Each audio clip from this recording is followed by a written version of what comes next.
आज आपण जो अनुभव ऐकणार आहोत तो आपल्या चॅनलच्या एका सबस्क्रायबरने पाठवला आहे, परंतु त्यांचं नाव त्यांनी गुपित ठेवण्याची मला विनंती केली आहे. नमस्कार, मी आपल्या चॅनलचा एक सबस्क्रायबर आहे. आज जो अनुभव मी तुम्हाला सांगणार आहे तो काही दिवसांपूर्वी माझ्यासोबत घडला होता. माझे सध्याचे वय 27 वर्ष आहे आणि नुकताच काही दिवसांपूर्वी मी एके ठिकाणी जॉबला लागलो आहे. गेली कित्येक वर्ष मी जॉबसाठी प्रयत्न करत होतो, पण शेवटी आत्ता कुठे मला नोकरी लागली आणि मी त्या ठिकाणी जॉबवर रुजू झालो. ज्या कंपनीत मी जॉब करत आहे त्या कंपनीमध्ये त्यांना नाईट शिफ्टसाठी कोणाची तरी गरज होती. त्यासाठीच त्यांनी मला हायर केले होते. म्हणून पहिल्या दिवसापासूनच मला नाईट शिफ्ट देण्यात आली होती. माझ्यासोबत अजून माझे 2 सहकर्मीही असतात.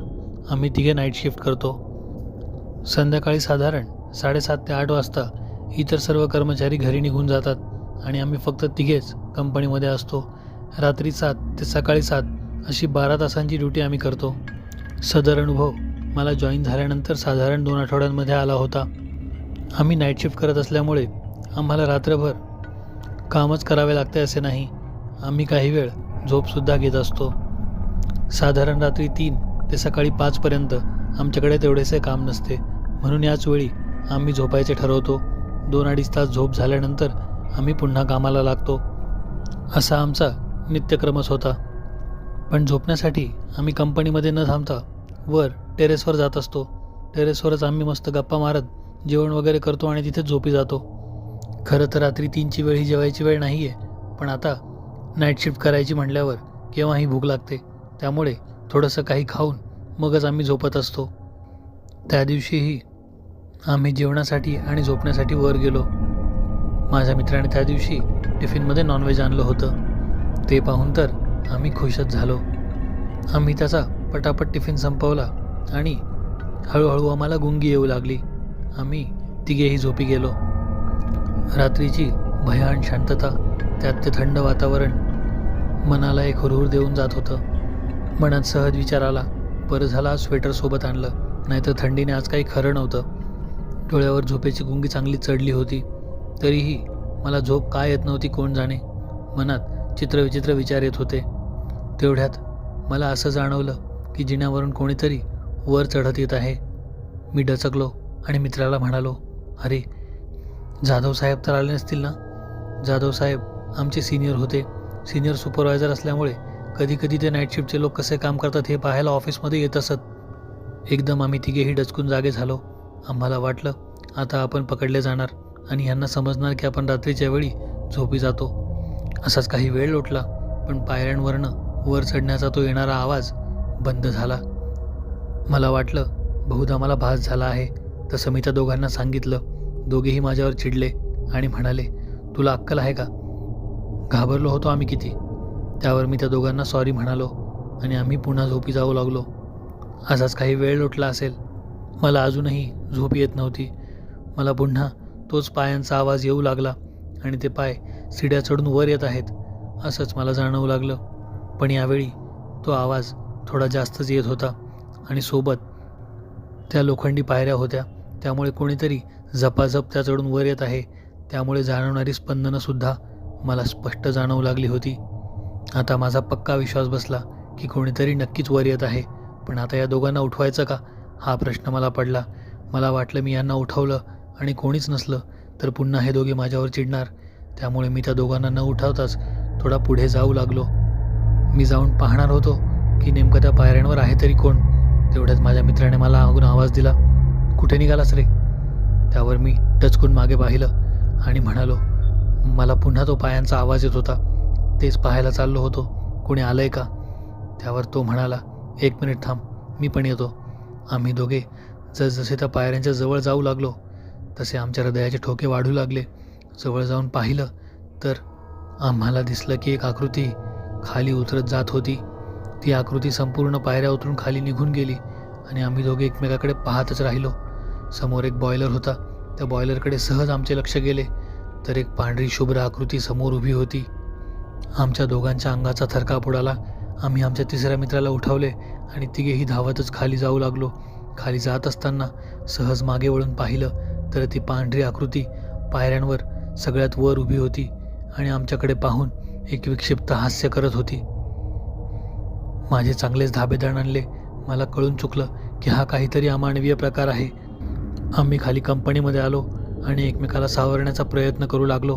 तिघांनीही त्या भीषण आकृतीला पाहिलं होतं. एकमेकांना विचारल्यावर सर्वजण त्यावर होकार देऊ लागले की हो, खरंच मीही त्याला पाहिलंय, खूप भयानक होता तो, वगैरे वगैरे. हे सर्व बोलून झाल्यावर मी माझ्या मित्राला विचारलं, तुम्ही तर बऱ्याच दिवसापासून नाईट शिफ्ट करता ना? मी तर आत्ता आलो आहे. तुम्हाला याबद्दल काहीतरी कल्पना असेल ना?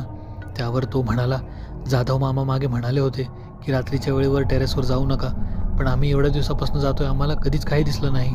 नेमकं आजच काय असं वेगळं केलं असेल आपण? त्यावर माझ्या डोक्यात लख्ख प्रकाश पडला. मी म्हणालो, अरे आपण टिफिनमध्ये नॉनव्हेज खाल्लं आहे आज. त्यातल्या त्यात आज बहुतेक अमावस्या आहे. माझे हे वाक्य ऐकताच ते दोघेही सुन्न झाले. पण ते म्हणाले, अरे पण कंपनीमध्ये असं काही आहे याबद्दल आम्ही कधीच ऐकलं नव्हतं. त्यावर मी म्हणालो, बहुधा याचं काहीतरी रहस्य नक्की असणार, आपण उद्या जाधव मामांनाच विचारू. त्या रात्री आम्ही कसेबसे काम संपवून घरी निघून गेलो. दुसऱ्या दिवशी संध्याकाळी जेव्हा आम्ही ऑफिसमध्ये आलो तेव्हा जाधव मामा निघायच्या तयारीमध्ये होते. आम्ही त्यांना थांबवलं आणि विचारलं, मामा तुम्हाला एक विचारू का? तसे ते प्रश्नार्थक नजरेने आमच्याकडे पाहू लागले आणि मी विचारायला सुरुवात केली. मी म्हणालो, आपल्या कंपनीमध्ये तुम्हाला कधी काही विचित्र जाणवलं आहे का? नाही म्हणजे तुम्हीसुद्धा बऱ्याचदा नाईट शिफ्ट केली असेल, त्यावेळेस तुम्हाला काही विचित्र अनुभव आला आहे का कंपनीमध्ये? माझ्या प्रश्नाचा त्यांना नीटचा अर्थ उमगला नसावा. ते तसेच माझ्याकडे पाहत राहिले. अचानक काही सेकंदांनी ते म्हणाले, तुम्ही वर गच्चीवर काही पाहिलं आहे का? त्यांचं ते बोलणं ऐकून आम्ही तिघे सुन्न झालो आणि म्हणालो, हो, काल आमच्या तिघांनाही खूप जास्त झोप येत होती. माफ करा, पण आम्ही काही वेळासाठी वर गच्चीवर झोपण्यासाठी गेलो होतो, तेव्हा आम्हाला तिथे काहीतरी दिसलं. त्यावर ते चेहऱ्यावरचे भाव अजिबात न बदलता म्हणाले, नेमकं काय दिसलं? त्यावर आम्ही म्हणालो, एक पांढरी धुसरशी आकृती होती, ती वर उभी होती बॉयलरजवळ. त्यावर ते सांगू लागले, बरोबर आहे, तुम्ही जे काही पाहिलं ते सत्य होतं. काही वर्षांपूर्वी वर तुम्ही जो बॉयलर पाहिला होता त्या ठिकाणी आग लागली होती. त्या बॉयलरने भीषण पेट घेतला होता. तुमच्यासारखेच काही कर्मचारी रात्रीच्या वेळी वर गेले होते. ते दोघे तिघेजण जळून खाक झाले. तेव्हापासून आम्ही कधीच रात्रीच्या वेळी गच्चीवर जात नाही. तुम्ही काल गच्चीवर गेला होतात, त्यातल्या त्यात काल अमावस्या होती, त्यामुळेच तुम्हाला हा भयानक अनुभव आला असणार. त्यावर मी त्यांना सांगितले, बहुतेक हो, आणि त्यातल्या त्यात काल आम्ही नॉनव्हेजही खाल्ले होते. त्यावर त्यांनी कपाळावरच हात मारून घेतला. ते म्हणाले, तुम्हा तिघांना काही झालं नाही ना? तेच खूप आहे, पण यापुढे लक्षात ठेवा, गच्चीवर कधीही रात्रीच्या वेळी जाऊ नका, कारण काल तुम्ही सुखरूप वाचलात, पण त्या शक्तीपासून तुम्हाला काय इजा होऊ शकते याची मलाही कल्पना नाही. जाधव काकांचे ते बोलणे ऐकून आमच्या तिघांच्या अंगावर सर्रकन काटा आला आणि कळून चुकले, काल किती मोठ्या संकटातून आपण सुटलो आहोत. त्या दिवसानंतर आम्ही अजूनही रात्री कधीच गच्चीवर जात नाही. जे कोणी नवीन व्यक्ती आमच्या कंपनीत काम करण्यासाठी येते त्याला आम्ही आधी या प्रसंगाबद्दल सांगतो, कारण त्यालाही त्याबद्दल सावध करणे गरजेचे आहे.